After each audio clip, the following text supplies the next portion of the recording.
தமிழ்நாட்டில் தேவனால் வல்லமையாய் பயன்படுத்தப்பட்ட ஒரு தேவ மனிதர் சாம் ஜெபதுரை.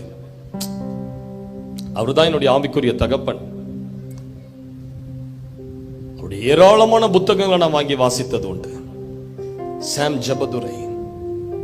ஒரு முறை அவர் ஒரு இன்கம் டாக்ஸ் டிபார்ட்மெண்ட்ல ஒர்க் செய்து கொண்டிருந்து, அந்த நாட்களிலே சென்னையில பரங்கிமலை என்று சொல்லக்கூடிய ஒரு இடம் உண்டு. அந்த மலையில பாத்தீங்கன்னா ஏராளமானவர்கள் வந்து அந்த மலையில ஒரு எழுப்புதல் இருந்தது. ஏராளமான ஜனங்கள் வந்து அந்த மலையில நைட்டெல்லாம் ஜெபம் பண்ணுவாங்க. இப்ப தடை போட்டுடுச்சு பிசாசு. ஆனா அந்த நாட்களில எந்த தடையும் இருக்காது.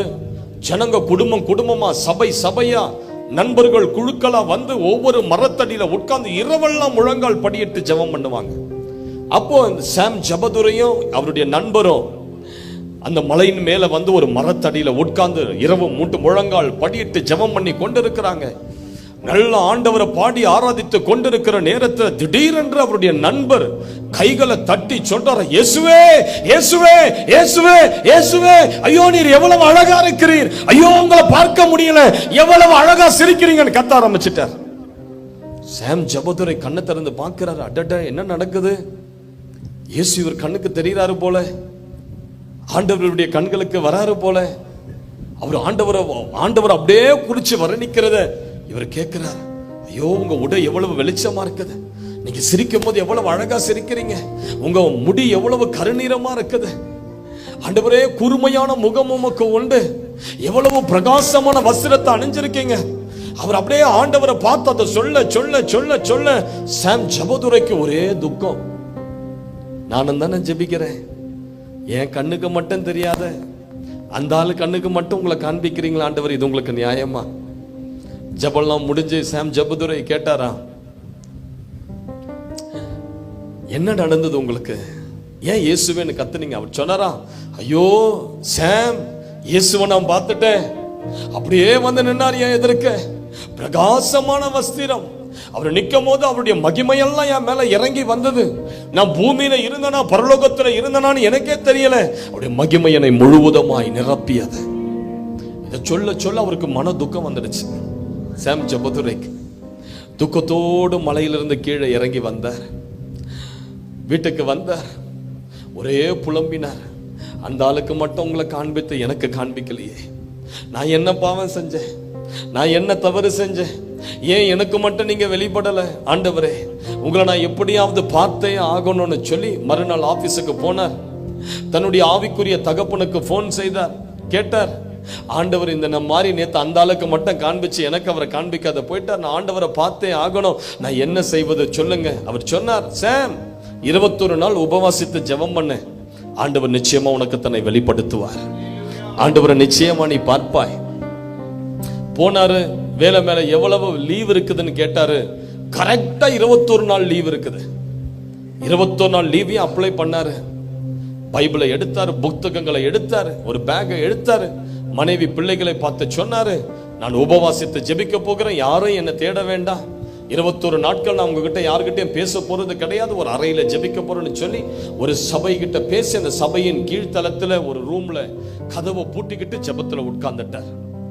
21 நாள் உபவாச ஜெபம் எடுக்கிறாரு. ஃபர்ஸ்ட் நாள் ஜெபம் பண்றார், 2வது நாள் ஜெபம் பண்றார், 3வது நாள் ஜெபம் பண்றார். சத்துருவின் போராட்டம் பயங்கரமா இருக்குது, தலைவலி தாங்க முடியல, உடல் சோர்வு தாங்க முடியல, இருந்தாலும் அவர் விடல, தொடர்ந்து ஜெபம் பண்ணி கொண்டே இருக்கிறார்.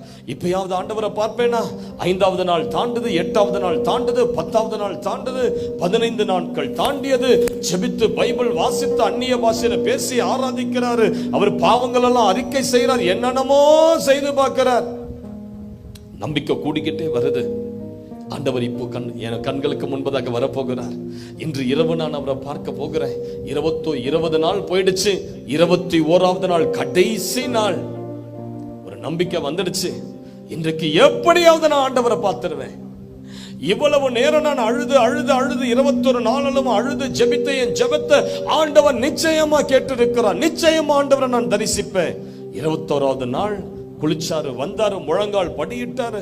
ஒரு பக்கம் உடல் சோர்வு தாங்க முடியாத வலியெல்லாம் உடம்புல எழும்புது, ஆனாலும் விடல, ஊக்கமாய் ஜெபம் பண்ணி கொண்டே இருந்தார். 21 நாளும் வெறும் தண்ணீரை மாத்திரம் குடிச்சிட்டு ஒரு உணவு சாப்பிடாத 21வது நாள் ஜெபம் பண்ணி கொண்டே இருக்கிறாரு. ஆவியில நிரப்பப்பட்டு ஜெபிக்கிறாரு. திடீரென்று என்ன நடந்தது? ஒண்ணுமே நடக்கல. 21 நாள் முடிஞ்சிடுச்சு. பயங்கர சோர்வு. என்ன ஆண்டவரே, நான் பாவம் செஞ்சேன். 21 நாள் நான் உபவாசித்து ஜெபித்து ஏன் என் கண்ணுக்கு முன்னாடி இங்க வரல? சோர்ந்து போய் வந்தார். வீட்டுக்கு வந்தார். அன்றையிலிருந்து நிறைய ஊழிய அழைப்புகள் வந்த வண்ணமா இருந்தது. ஊழிய அழைப்புகள் வந்த வண்ணமா இயேசுவை பார்க்கல. ஆனா அந்த கூட்டங்களுக்கு நடுவுல பைபிளை எடுத்துட்டு அப்படி சாம் ஜபதுரை நடந்து போனார்னா இடதுபுறமும் வலதுபுறமும் இருக்கிற அவ்வளவு வியாதியஸ்தர்களும் குணமாக்கப்பட்டார்கள். He was a powerful evangelist in his time. அவருடைய காலத்தில் வல்லமையான சுவிசேஷகராய் சாம் ஜபதுரை இருந்தார். எய்ட்ஸ் வியாதிகள் குணமானது. குருட்டு கண்கள் திறக்கப்பட்டது. அவர் போய் பிரசங்கித்த இடங்களெல்லாம் அசைவு ஏற்பட்டது. ஏராளமான ஜனங்கள் இயேசுவை சொந்த ரட்சகராய் ஏற்றுக்கொண்டார்கள்.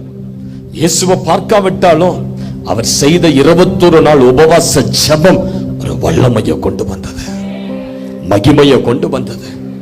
ஒரு நாள் ஆபீஸுக்கு போகும்படி அவர் புறப்பட்டு வேலைக்கு போய் கொண்டிருந்தார். அவருடைய வண்டியை பார்க் பண்ணிட்டு ஆபீஸ்ல கரெக்டா நுழைகிற நேரத்தில் ஒரு வல்லம் அவர் மேல இறங்கியது, ஒரு அக்கினி அவர் மேல இறங்கியது. அவ்வளவுதான். அதுக்கு மேல அவரால் ஒரு அடி கூட எடுத்து வைக்க முடியல. திடீரென்று வானத்திலிருந்து ஒரு குரல், சாம் அப்படின்னு ஒரு குரல். வானத்தை திரும்பி பார்த்தா வானம் முழுவதிலும் பெரிய தோற்றத்தில் இயேசு நிற்கிறதை பார்த்தார். ஹல்லேலூயா, ஹல்லேலூயா. வானம் முழுவதிலும் இயேசு நிரம்பி நிற்கிறதை பார்த்தார். இயேசு கண்ணீரோடு சொன்னாரா, நான் எவ்வளவு பேரை ஊழியத்துக்கு என்று அழைச்சேன், ஆனா அநேகர் வியாபாரமாக்கிட்டாங்க. பேருக்காக, புகழுக்காக, பணத்துக்காக ஊழியம் செஞ்சு என்னுடைய சித்தத்தை நிறைவேற்றாம இருக்கிறாங்க. சாம், நீ என்னுடைய ஊழியம் செய்ய வருவாயா? நீ என்னுடைய ஊழியம் செய்ய வருவாயா? ஆண்டவர் கண்ணீரோடு வானத்தில் நின்றத சாம் ஜபதுரை பார்த்து ஆபீஸுக்கு போனார். அவரால் வேலை செய்ய முடியல. பேப்பரை எடுத்தார், ரெசிக்னேஷன் லெட்டரை எழுதினார், கொடுத்தார். முழு நேர ஊழியமாய் ஊழியத்துக்கு என்று வந்தார். ஆண்டவர் அவர் 60 தேசங்களுக்கு கொண்டு போய் பயன்படுத்தினார். ஹல்லேலூயா சொல்லுங்க பார்க்கலாம். ஹல்லேலூயா. இதுதான் உபவாசத்தின் விளைவு. பக்கத்துல பார்த்து சொல்லுங்க, இதுதான் உபவாசத்தின் விளைவு. சிஸ்டர், பிரதர், உனக்குள்ள உபவாசிக்கிற அனுபவம் எழும்பியே ஆகணும். If you don't fast, you are not a Christian.